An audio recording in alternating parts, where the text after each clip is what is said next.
Почитувани пратеници, членови на владата на Република Македонија, почитуван господине Тајани, почитувани гости, новинари, почитувани присутни, дами и господа. Денеска имаме голема чест наш гостин тука на оваа дискусија да биде господинот Тајани, човек кој што во моментот е подпредседател на ИПП, прв подпредседател на Европскиот парламент, човек кој што преходно водеше еден, па потоа уште еден ресор како европски комесар, беше комесар за транспорт, па потоа беше комесар за индустрија и предприемништво на Европската Унија. Беше и подпредседател на комисијата во времето на Баросо, 6 години беше подпредседател на председателот на комисијата Баросо.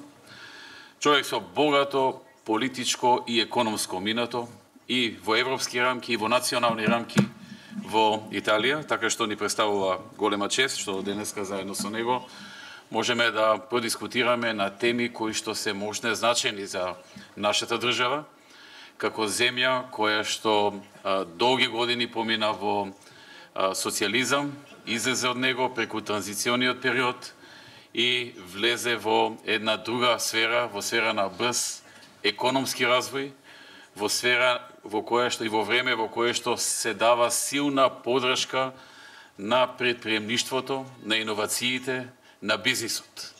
Ние сме политичка партија која што е фокусирана на подршка на бизнисот. Ние сме партија која што сакаме да му помогнеме на бизнисот затоа што бизнисот отвара нови работни места и ја движи економијата напред. Подржувајќи го бизнисот, пред се мораме и го подржуваме предприемништвото, иновациите и истражувањата. Така што во тој дух, како партија десно од центарот и како член на Европската народна партија, каде што господинот Тајани е подпредседател, денеска дискутираме на оваа тема. Дозволете да споменам дека во изминатиот период Европа помина низ најголемата светска рецесија во последните 80 години. Последиците од светската економска криза и од европската должничка криза повеќе или помалку се чувствуваат и денес. Во оваа криза подклекнаа бројни економии, а истата имаше силни реперкусии врз Република Македонија. Сепак, може да се каже дека Македонија беше меѓу ретките држави во Европа која помина со полесни последици. За мала економија како што е нашата, таквиот подвиг не ќе беше можен доколку тргнавме во дефанзива и доколку чекавме кризниот бран во целост да не поклопи. Ние направивме чекори пред појавата на кризата кои што многу ни помогнаа. Например, пред време се раздолживме кон кредиторите и нивото на долг пред да започне кризата го сведовме од околу 40% државниот долг на некаде околу 24-25%, што беше одличен чекор во контекст на подготвено дочекување на светската криза, а по неја и европската должничка криза. Тоа ни помогна ние да не се вброиме во земјите што не може да си го врата долгот. Тоа ни помогна да бидеме многу посилни и поотпорни на кризата која што следуваше. Се сеќавам, тогаш бевме критикувани од опозицијата зошто пред време се раздолжуваме. Кажуваа дека сме можеле со тие пари што ги дадовме за превремено раздолжување да инвестираме во едно или во друго поле, да направиме ова или она. Ние кажавме не. Ние сметаме дека пред се треба да имаме стабилно тво, да не сме задолжени многу и да имаме стабилен економски раст со низок долг. Така што тоа беше еден од првите чекори што го направивме по доаѓањето на власт во 2006-та. Предвремено раздолжување, кое пак беше овозможено од новите политики што ги воведе ВМРО-ДПМН во економијата, пред се драстично намалување на даноците, воведување на рамен данок и редица други проекти и чекори што ги превземавме, кои што ни овозможија сериозен суфицит во буџетот и со тој суфицит го направивме превременото раздолжување. Како што кажав, ние не дозволивме кризниот бран во целост да не поклопи. Почувствувавме криза, но не како земја голем должник. Кризата ја почувствувавме затоа што нашите партнери во Европската Унија, каде што ние извезуваме, каде што доаѓаат нарачките на компаниите, на нашите компании за производство и извоз, тие беа погодени. Тие го намалија своето производство, ги намалија нарачките, автоматски се намали извозот и тоа беше еден од позначајните удари на кои што ние не можевме да влијаеме. Она што ние можевме да влијаеме беше навреме да ја раздолжиме земјата за да не дојде во една таква ситуација како што дојдоа многу други земји. Ние се втурнавме во кризата со полн налет на антикризни мерки. На антикризни економски мерки и политики, меѓу кои најголем дел беа поврзани со обезбедување на ликвидност на стопанството преку оние кредитни аранжмани што ги имавме со ЕБРД, односно со ЕИБ, се извинувам, намалување на товарот на компаниите преку разни закони кои што ги донесовме, со кои што се извршија одредени интервенции во однос на стари долгови на компаниите, реструктурирање на нивните даночни долгови, давање на можност на подолг рок да ги вратат и така натаму. Ново намалување на даноците следуваше. Додека најголемиот дел од земјите во Европа ги зголемуваа даноците во кризата, а мора затоа што има високи долгови и мора на тој начин да ги враќаат, Македонија немаше високи долгови и отиде кон ново намалување на даноците со цел да им даде поголема конкурентска предност на домашните компании во услови во кои што се најдоа. Поддршка на градежништвото, се влезе во сериозен инфраструктурен инвестиционен циклус, во кој што градежништвото како една од клучните гранки за движење на економијата доби нова енергија и поголеми фондови, а таа пак храни други 26-7 индустријски гранки. И како што кажав, капитални инвестиции во инфраструктурата, како и бројни мерки за подобрување на бизнис климата. Значи тоа беше еден од клучните работи, мерки за подобрување на бизнис климата и за привлекување на нови инвеститори дури и во такви услови. Во време кога во другите земји почнаа да се зголемуваат даноците, како што кажав, ние ги намаливме. Благодарение на нашите политики, во време кога капиталот беше во грч, во време кога многу фабрики низ Европа згаснаа, во време кога инвеститорите беа со големи задршки во поглед на нивните планови, во едно такво време, во Македонија продолжи тенденцијата на прилив на странски капитал и отворање на нови фабрики и на нови работни места. Таквата тенденција со уште поголема динамика трае до ден денес. Во делот на инфраструктурата, во годините на криза, настапивме со такви мерки и политики кои значеа целосен и сеопфатен ангажман на градежништвото во еден куп проекти за изградба на аеродроми, на патишта, хидроцентрали, спортски сали, училишта, музеи, театри, булевари, катни гаражи и слични проекти. Помагајќи на градежништвото, помогнавме, како што кажав, и на многу други индустријски гранки кои се поврзани со градежништвото. Во исто време, во кое кај нас се бараше работник повеќе, во другите земји имаше масовни отпуштања и раст на невработеноста. Во овој период Македонија беше една од ретките земји која не дозволи да се зголеми невработеноста. Туку напротив, во сред криза успеавме да продолжиме да ја намалуваме невработеноста. Да подсетам, стапката на невработеност во 2006 година изнесуваше 38%, а денес 10 години подосна и покрај големата долготрајна светска глобална финансиска криза и онаа што дојде по неа, европската должничка криза, невработеноста успеавме да ја спуштиме на 25,5%, најниско ниво на невработеност во Македонија во незината историја. Сигурен сум дека ако не беа овие две, светската и европската должничка криза, намалената невработеност ќе беше уште понамалена, односно уште пониска. Иако и оваа стапка на невработеност е се уште висока, сепак можеме да констатираме дека Македонија е една од ретките земји во Европа во која невработеноста се намали во текот на кризните години. Борбата за нејзино намалување и понатаму останува врвен приоритет на економските политики на ВМРО-ДПМН. Почитувани присутни, политиките кои ни помогнаа да излеземе од економската бура, со помали последици, со разни модификации и подобрување се актуелни и денес. Македонија вложува особено многу во делот на подобрување на бизнис климата.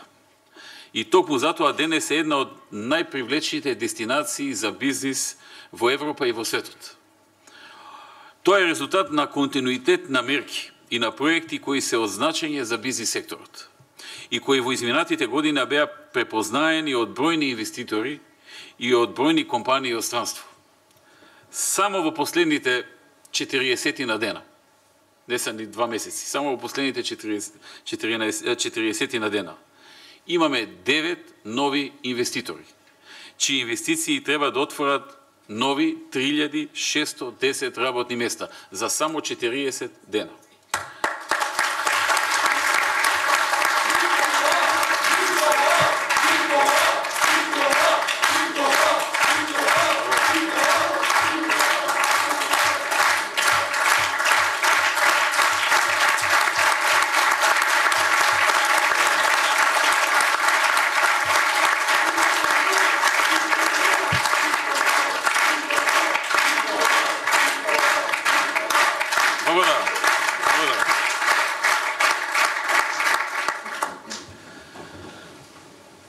Покрај зголемувањето на бројот на инвестиции, нашата работа во изминатите години беше препознаена и валоризирана од сите најреномирани светски економски институции.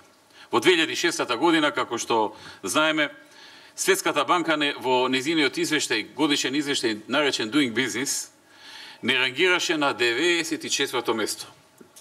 Според добрите услови за правење бизнис, ако воопшто во таква ситуација може да се нарече добри. Секоја година напредувавме.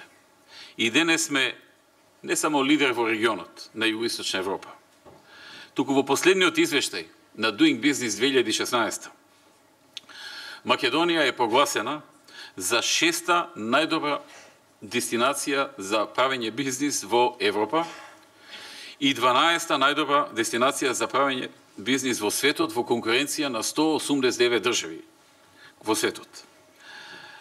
Македонија е на второ место во започнување на бизнис во светот, на 7-мо место по плаќање даноци, на 10-то место за добивање на градежни дозволи, 10-то место во светот, на 14-то место во светот по заштита на инвестициите. Ова ја прави Македонија најдобар реформатор во Европа и во Централна Азија. Значи, заедно ако се земат Европа и Централна Азија, Македонија е една од најдобрите реформатори. Што е карактеристично тука? 6-то место во Европа, според добрите услови за правење бизнис, значи дека пред нас има 5 држави. Тоа се Велика Британија и 4 скандинавски земји: Шведска, Финска, Данска и Норвешка. 6-та е Македонија. Карактеристично за овие 5 држави што се пред нас е дека тоа се многу развиени држави, едни од најразвиените држави во светот, и држави кои што имаат високи цени на производство. Значи, тие, кога инвеститорите не наблюдуваат овие држави и Македонија, ние имаме сериозна ценовна конкурентност. Цените во Македонија за се многу пониски отколку во овие држави, и од тој аспект, кога инвеститорите наблюдуваат каде да инвестираат, Македонија има голема предност. Затоа што тоа се инвеститори кои што сакаат да инвестираат и да продаваат на секаде, што значи нивниот производ да има цена конкурентна за секаде. И од тој аспект, овие 5 држави ценовно не се конкурентни со нашата држава. Покрај Светската банка, признание за нашиот напредок и за нашите реформи во изминатите години доаѓаат и од Европската Унија, од Forbes, Фондацијата Heritage, престижниот Foreign Policy, реномираната консултантска куќа PricewaterhouseCoopers, како и повеќе други агрегатори и познавачи на економските состојби во светот. Сите овие резултати се темелат на работата на голем број проекти, голем број реформи и многу работа и голем фокус на бизнисот, на предприемништвото, на иновациите, на истражувањата и подршка на севкупната економија. Како што спомнав и преходно, добар дел од нашата стратегија за економски напредок се базира и на капиталните инвестиции во инфраструктурата. И во овој сегмент во изминатиот период беа проширени и модернизирани двата аеродрома кои ги има Македонија. Во делот на патиштата се инвестираше на вистина многу и се направија многу патни делници од значење за стопанството и за граѓаните. Во моментот во тек е изградба на 3 автопати, во должина од околу 142 км и 13 регионални патишта во должина од 165 км, што за големина како нашата држава е огромен инвестиционен зафат. Во изминатиот период завршена е изградбата и реконструкцијата на над 400 локални патишта низ државата. Севкупните инвестиции за изградба на патиштата во изминатиот период надминуваат 1 милиарда евра. Во наредниот период се подготвува и нова програма, со која ќе бидат офатени голем број на нови делници, нови автопати, нови регионални и локални патишта. Во делот на автопати позначени проекти ќе бидат рехабилитацијата на автопатската делница Куманово-Миладиновци во должина од 23 км, изградбата на автопатската делница на автопатот Требениште-Струга во должина од 8,5 км, изградба на автопат Гостива-Кичево во должина од 42 км, изградба на автопат Скопје-Блаце во должина од 13 км, реконструкција, рехабилитација на автопатот Неготино-Демиркапија во должина од 8 км и други кои што исто така се значени.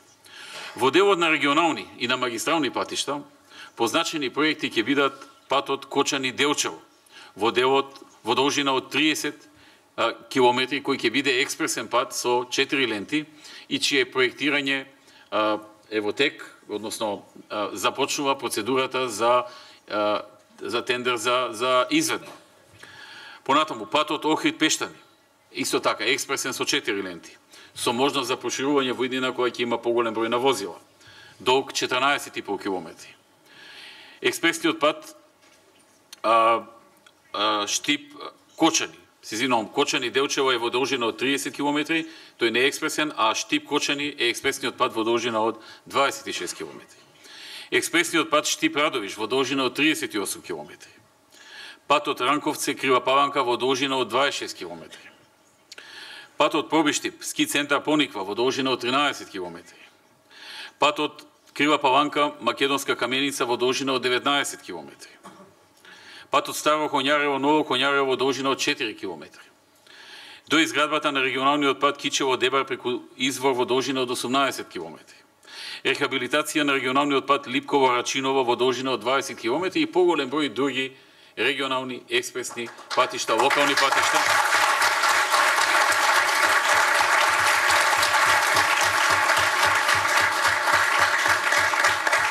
Кои што не само што ќе бидат продолжување на инвестициониот циклус во инфраструктурата, туку ќе го зајакнат инфраструктурен циклус, инвестиционен циклус во инфраструктура во Република Македонија, особено во патна инфраструктура.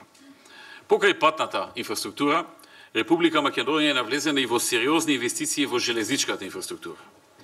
Во изминатите години инвестиравме околу 48 милиони евра за реконструкција на пругите на коридорот 10 и набавка на нови 150 товарни вагони, нови 6 патнички возови, најмодерни.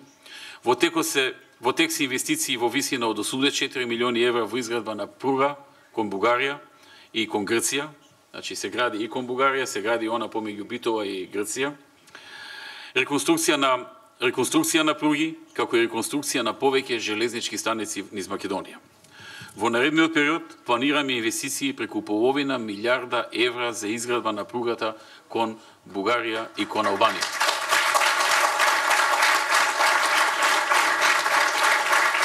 Штувани присутни, како тема на денешната трибина се издвојува и предприемништвото, како неизоставен сегмент на сите модерни и напредни економии.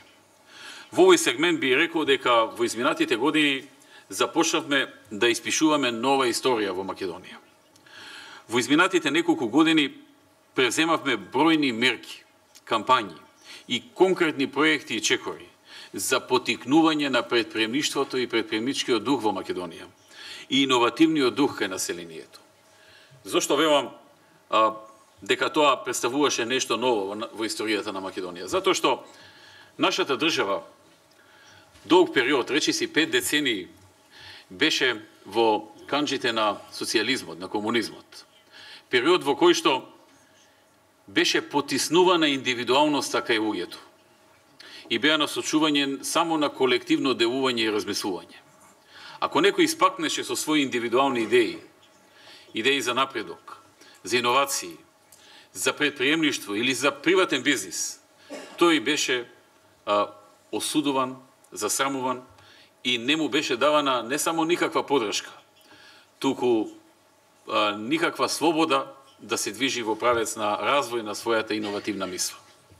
Така што излегоа генерации и генерации на луѓе кои беа воспитувани да размислуваат дека некој друг таму ќе го заврши сето тоа поврзано со економијата, дека нивно е само да стекнат диплома, најчесто независно колку знаење со тоа ќе се стекни со таа диплома, и дека државата ќе најде вработување или некој ќе се грижи за нивното вработување и тие треба да додат на работа и ништо повеќе од тоа. Тоа е концепт што ја влечи надоле не само економијата, ја влечи државата и иднината на луѓето во неа. Тој концепт не беше и се уште не е лесно да се сруши. Затоа што тие генерации на луѓе кои што не се виновни тие беа воспитувани, тако беше системот. Тие беа од мали нозе воспитувани во тој дух.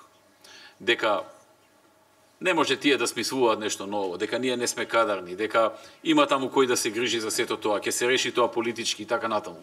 Беше потиснувана било каква желба за иновации, за предприемништво, за напредок, за правење приватен бизнис, со кој ќе се вработат луѓе и така натаму. Помина 2,5 децении и ние се уште се бориме да го промениме тој дух, затоа што генерациите од минатото го пренесуваат на новите генерации. Можеби не со таква силина како што беше кај нив, но сигурно дел од таа силина се пренесува и врз новите генерации. Затоа ние како влада излеговме со мерки, со проекти за промена на свеста, бидејќи се тргнува од свеста. Промена на свеста кон иновации, кон научни истражувања, промена на свеста кон предприемништво, кон приватен бизнис и поддршка на владата и на државните институции, на сите оние кои сакаат да го прават тоа, кои се обидуваат да го прават тоа или кои планираат да го прават тоа. Во тој дух направивме многу чекори. Еден од нив беше во делот на образованието. Стартувавме од немладите. Иницииравме измени во наставните содржини и воведовме теми од областа на предприемништвото и на иновациите во 6 предмети од основното образование. Значи, во различни предмети се воведоа теми поврзани со иновации и со предприемништво.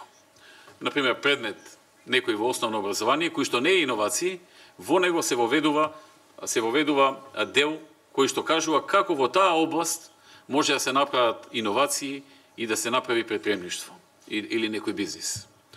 Во делот на средното образование во сите средни училишта се воведе предметот иновации и предприемништво во прва, втора и трета година на средно училиште, додека во четврта година на средно училиште се воведе предметот бизнис и предприемништво.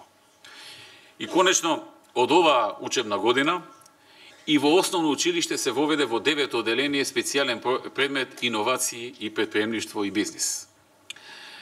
Тоа е една работа, значи се фатија по младите да тие навреме започнат со изучување, односно со правилен правец на движење, да не се инфицираат од оние работи што ги наследивме од комунизмот.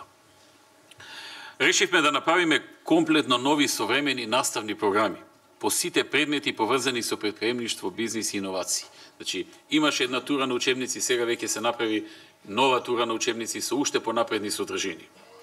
Донесовме национална стратегија за предприемачко учење, како влада, 2014-2020, со многу мерки во неа.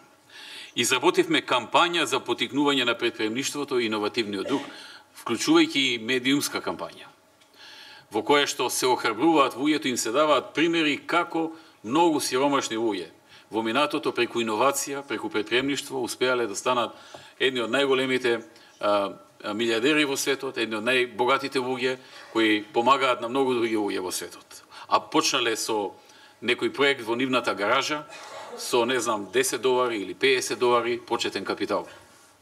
Направивме реафирмација на Националниот совет за претприемништво и конкурентност на Република Македонија. Донесовме закон за иновации, а како негов составен дел го формиравме и Фондот за иновации и технолошки развој, како централна институција за развој и спроведување на националната политика за иновации и технологии. Значи, веќе имаме не само законска рамка, туку институција која е подготвена да подржи секој кој има добра иновативна идеја. И тоа веќе почна да го прави. Фондот за иновации веќе во 2 наврати додели голем број на грантови за различни работи поврзани со иновациите, а веќе во оваа година планира, речиси, дуплиран буџет за подршка на оние луѓе кои што имаат иновации, кои што ќе ги презентираат, и стручна комисија од меѓународен борд, луѓе од различни држави, специјалисти за оваа област, одлучуваат која од овие предвози што ќе дојдат од индивидуалци или од компании треба да се подржи, односно има вредност и перспектива да се подржи. Нашата цел е да го разбудиме креативниот дух кај младите, но и кај повозрастните. Да го смениме начинот на размислување, да ги поттикнеме да бидат похрабри, да не се откажуваат, да веруваат во себе и да го искористат максимумот од своето знаење, своето искуство и своите вештини. Една од клучните предизвици ни е развој на креативноста, затоа што креативноста е директен предуслов и поврзана со иновативноста. Почитувани присутни, македонската економија беше и се уште една од најзабележителните економии во Европа во однос на брзиот и континуиран раст. Таквиот тренд мораме да го задржиме и уште повеќе да го надградиме. Се надевам дека на тој пат и понатаму ќе имаме поддршката од Европската унија и од нашите партнери во Европската унија. Посебно во делот на справувањето со глобалните предизвици и на мигрантската криза, кои имаат свое влијание врз цела Европа. Заедничкиот пристап и заедничките решавања во поглед на справување со овие предизвици сметам дека се од суштинско значење како за нашите економии, така и за целокупното општествено живење во Европа. Нашите напори за зачленување на земјата во НАТО и во Европската унија продолжуваат. Тоа секако ќе ни отвори нови предизвици, односно нови можности. Можности за поголеми фондови за поддршка на иновациите, можности за поголеми поддршки за поголеми помошти за поддршка на претприемништвото и поголеми шанси за секој млад човек од Република Македонија. Благодарам.